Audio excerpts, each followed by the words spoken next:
everyone. It's been about a week, I think, since I last made a video, and at that time things were looking up still for me. I did say that my illness had been very unstable, and I'd had moments when I'd been able to walk and moments when my walking's been was bad, and I did wonder whether things were starting to get better, although I've been through this before, as most of you who follow me will know, and yet it's been the same as usual, and over the last week has seen gradual deterioration again.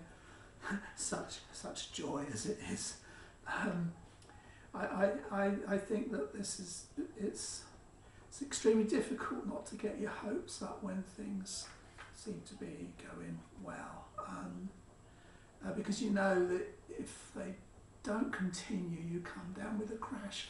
I wouldn't say I've crashed in terms of emotionally because of it, because I think I had an inkling that things weren't all right, because even when I was walking normally, I was still getting involuntary movements and things. So I knew it wasn't completely gone, but hey, that's where it seems to be. Anyhow, I would have liked to have made a nice flashy video like some people do on YouTube, but unfortunately my technical skills and my ability to concentrate, and the fact my computer software isn't, I haven't got any easy movie making video. I really don't think I'd have concentration. I decided rather than I just have to make the usual thing of me wittering on, but I wrote this blog post a month or two ago really about ME, because I was thinking about the way that people perceive it, and so often when you see campaigns of people with ME, it just appears that it's all about fatigue and feeling tired. Now I know lots of people who have ME know this isn't the case, but that's the perception, and unfortunately I noticed that even the ME charities are slightly guilty of doing this. They don't talk about the other symptoms that go with ME, and it's easy for people to get the wrong impression. You see someone in bed and looking reasonably well, and you can't see what's going on. So anyhow, I wrote this, which is based partly on my experience, in fact most of it on my experience of my illness, but also what I know of other people who have ME. And as I say, I'd like to have done a nice flash presentation, but I'm afraid you'll have to put up with me wittering on, and I will try and read it the best I can. But it's just called Imagine. Imagine what it would be like to feel ill, almost poisoned every single day. The smallest task leaves you weak, nauseous and dizzy, so much so that you have to lie down and rest. Imagine what it would be like to have to wear a deep sea diving suit complete with weighted boots, but unlike a normal one, the arms are heavily weighted too. Think what it would be like to have to do your daily tasks in such a suit. Think about walking or doing simple tasks like washing, getting dressed, or even cleaning your teeth. Think about how much effort these simple tasks would take, and how you would feel as a result of that effort. Imagine what it would be like to have a body where messages from your brain seem to get mixed up or don't get through at all. Your movements become discoordinated, legs and feet don't move in the same way they used to. Your handwriting is more difficult and laboured. You try to move, but you can't. Imagine what it would be like not to be able to sleep even though you were tired. Any sleep you do get is disruptive and not restful. You wake up feeling ill and as bad as you did before you fell asleep. Imagine what it would be like to have painful muscle spasms, sometimes involving many parts of your body. Sometimes they are not painful, but the rippling and buzzing sensations make it hard to get comfortable. Imagine what it would be like not to be able to even have a light in your room, as any light seems as bright as looking directly at the sun. The burning sensation is so unbearable. You have to wear dark glasses because light is unbearable. Going outside to enjoy the sun is just a dream. Imagine what it would feel like not to be able to spend time with family and friends because you cannot process what's going on. Every noise sounds as if it's been amplified 100 times. People move around, leaving you feeling dizzy and disorientated. The longer you stay, the worse you feel.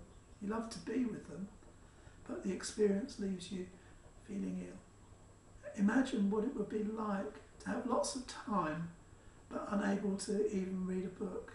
Your brain is so foggy, you cannot remember the paragraph you've just read. You may manage small periods of reading, but then you feel ill and have to rest. Learning anything new becomes more difficult. Your brain just doesn't work as well as it did. Imagine what it would be like to have constant bowel and urinary problems. You're either constipated or have diarrhoea.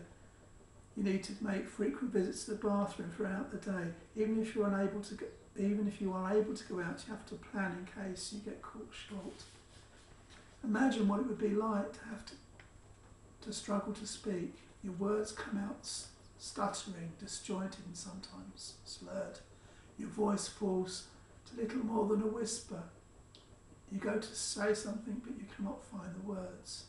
It's as if your mouth, vocal cords and brain are no longer properly coordinate.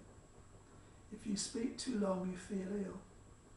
Imagine what it would be like to have an illness to be trivialised by the medical profession.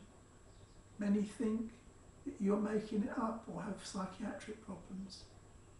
Imagine what it would be like to have an illness where even good scientific research is disregarded by the medical profession and the establishment, either through prejudice, disbelief, the desire not to frighten the public, or because it costs the government and insurance companies too much money if the disease is acknowledged. If you can imagine these things, you are somewhere towards understanding what it is like to have ME, particularly moderate to severe ME. ME is not about being tired, it's about being ill. And as I said, most of that I can relate to. I don't have any problems really with small tasks like cleaning my teeth. And light, although I've had problems with light, the very early stages, the sun would really burn my eyes. Generally speaking, my sensitivity to light isn't too bad. I have periods, but they're usually short-lived, so I'm fortunate for that. But I hope that just sort of gives some idea to those who haven't got ME what this illness is like. It's not about being tired. And this for a long time has been something that I struggled with in trying to come to terms with the fact as to whether it's ME or not, or I've got or whatever. And you know, I flip and question, and because of the lack of any tests, it's difficult to be 100% certain. But the more I read, the more I see people with ME, the more I'm more convinced that it probably is what I've got, amongst perhaps other things that contribute towards it. So that's my video. Sorry it wasn't exciting, it was the usual me carrying on talking. I will speak to you soon. I'm just hoping that I don't go further down if like I have in previous times, but hopefully I'll speak to you again soon. I'll try not to make it too soon.